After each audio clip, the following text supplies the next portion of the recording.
I think the biggest skill that we focus on is what I would call problem definition and value proposition development. So understanding what research a faculty member is doing and understanding what problem they are solving that is important to the community. And the second part is what is a value proposition, and that essentially defines how the research creates a solution for the problem that has economic value.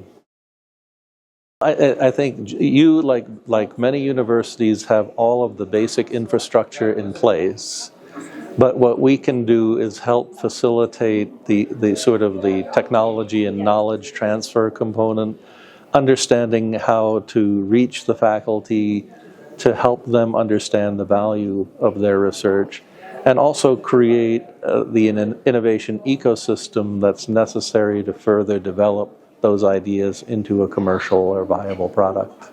You know, just like you, we are a public university, and we are meant to serve the public, and the research is meant to be available to the public. But the one thing we allow is, for example, for a faculty member, we allow them to spend 20% of their time on their own personal interests. And if that interest is generating a commercial value, they are taking the same information that they are presenting to the world and then creating a valuable component that could be a company.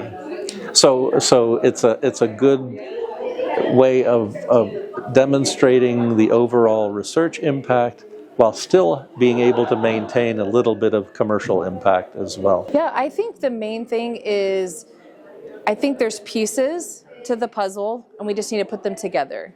So I think you're doing well in a lot of areas. Putting them together to create an innovation ecosystem is where we can help you.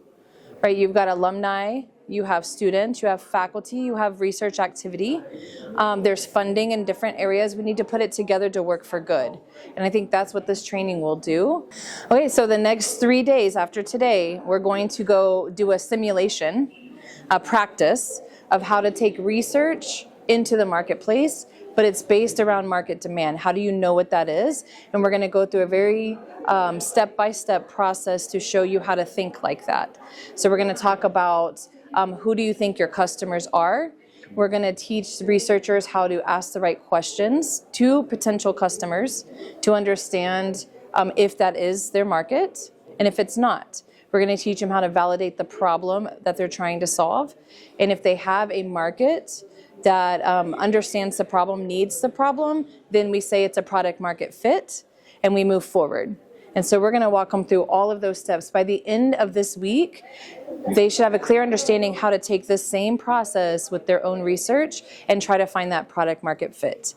And then you'll know if there's a market demand, and then you can move forward with raising money and all of that. But this step that we're going to teach you is the most important step. Are you solving a problem, and for who in the market? Yeah, so I think today we're going to focus on the overall building the ecosystem.